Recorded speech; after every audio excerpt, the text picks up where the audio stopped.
Hi everyone, welcome back to Interview Channel.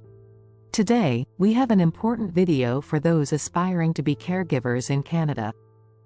We'll go over 20 frequently asked situational interview questions and provide sample answers that are tailored for candidates with less experience. These questions cover essential topics like safeguarding, person-centered care, dignity, handling aggression, abuse, neglect, emergencies, and whistleblowing. Let's dive right in. Question 1. How do you ensure that your care is person-centered? Sample answer. To ensure care is person-centered, I always start by getting to know the patient's preferences, needs, and values. I involve them in decision-making about their care plan and respect their choices. For instance, if a patient prefers a specific routine or activity, I make sure to incorporate that into their daily care. Help feed children in need by subscribing to Interview Channel. Your click can change lives. With every subscription, we donate a portion of our proceeds to this vital cause. Subscribe now, and let's build a brighter future together.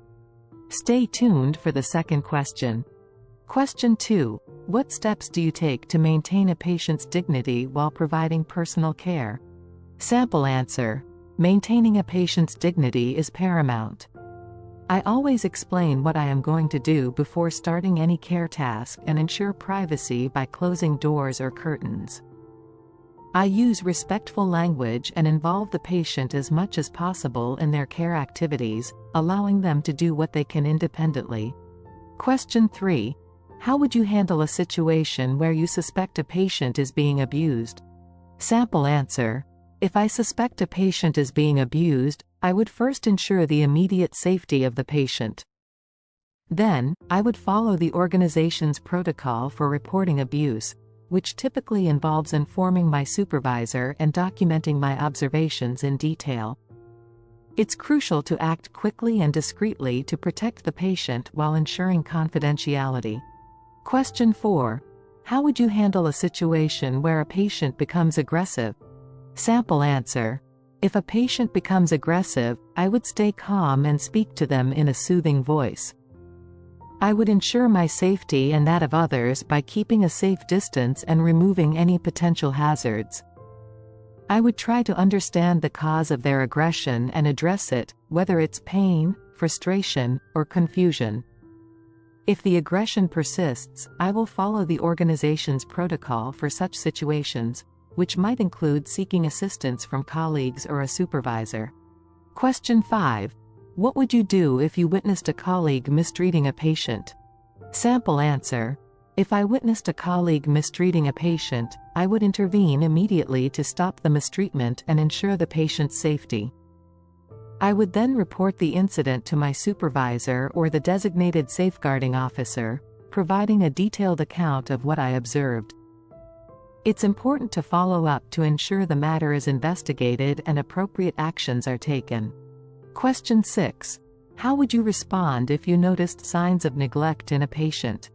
Sample answer. If I noticed signs of neglect, such as poor hygiene, malnutrition, or unattended medical needs, I would first ensure the patient receives the immediate care they need.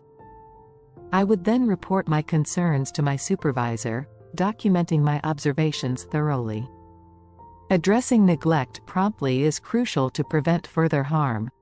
Question 7. What would you do in the event of a medical emergency, such as a resident having a fall? Sample answer. If a resident has a fall, I would immediately ensure their safety by assessing the situation and checking for any obvious injuries. I would then call for medical assistance and stay with the resident, keeping them as calm and comfortable as possible. If they are conscious, I would avoid moving them and ask about any pain or discomfort. I would also follow the organization's protocol for falls, which typically includes documenting the incident and notifying the supervisor and the resident's family. It's crucial to stay calm, provide reassurance, and ensure the resident receives appropriate medical attention promptly. Question 8. How would you handle a situation where you need to report unethical behavior in the workplace? Sample answer. If I needed to report unethical behavior, I would follow the whistleblowing policy of my organization. This typically involves reporting the behavior to a supervisor or a designated whistleblowing officer. It's important to document the behavior accurately and provide any evidence available while maintaining confidentiality to protect all parties involved. Question 9. How would you manage a situation where a patient's family member is being difficult or demanding? Sample answer. When dealing with a difficult or demanding family member, I would listen to their concerns empathetically and try to understand their perspective. I would communicate clearly and professionally, providing information about the patient's care and addressing their concerns. If needed, I would involve my supervisor to mediate and find a resolution. Question 10. How do you ensure patient confidentiality is maintained? Sample answer. To maintain patient confidentiality, I ensure that all personal and medical information is shared only with authorized personnel and is documented securely. I avoid discussing patient details in public areas and always follow the organization's privacy policies and legal requirements. Question 11. How do you prioritize your tasks during a busy shift? Sample answer. During a busy shift, I prioritize tasks based on urgency and the needs of the patients. Critical tasks like administering medication or responding to emergencies come first, followed by routine care activities. Effective communication with colleagues and delegating tasks when appropriate also help manage the workload efficiently. Question 12. What steps do you take to prevent the spread of infection? Sample answer. To prevent the spread of infection, I follow strict hygiene protocols, such as regular hand washing, wearing personal protective equipment, PPE, and properly sanitizing equipment and surfaces. I also follow guidelines for isolating patients with contagious conditions and stay updated on infection control practices. Question 13. How do you ensure effective communication with patients who have difficulty speaking or understanding? Sample answer. For patients with communication difficulties, I use simple language, visual aids, and nonverbal cues to communicate. I also give them extra time to respond and listen patiently.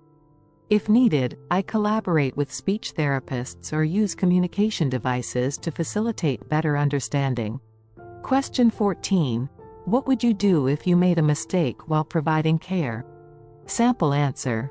If I made a mistake while providing care, I would immediately ensure the safety and well-being of the patient. I would then report the error to my supervisor and document it accurately. Reflecting on the mistake and participating in any investigations or corrective actions would help prevent future errors. Question 15. How do you work effectively as part of a healthcare team?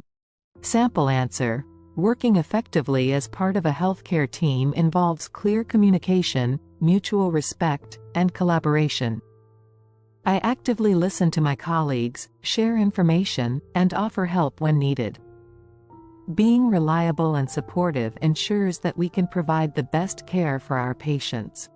Question 16. How do you handle conflicts with colleagues in the workplace? Sample answer. If I encounter a conflict with a colleague, I would address the issue calmly and respectfully. I would have a private conversation to understand their perspective and express my own views. If we cannot resolve the conflict, I would seek guidance from a supervisor or mediator to find a fair solution. Question 17. How do you balance providing care with respecting a patient's independence? Sample answer. Balancing care with respecting a patient's independence means encouraging them to do as much as they can on their own. I offer support and assistance only when necessary and always ask for their input on how they would like things done. This approach helps maintain their dignity and sense of control. Question 18. How do you ensure the safety of patients in your care? Sample answer. Ensuring patient safety involves following established protocols, such as proper lifting techniques, fall prevention measures, and regular safety checks. I also stay alert to potential hazards and promptly address any safety concerns. Training and staying updated on safety practices are crucial to maintaining a safe environment. Question 19. How do you handle documentation and record keeping? Sample answer. Accurate documentation is essential for continuity of care.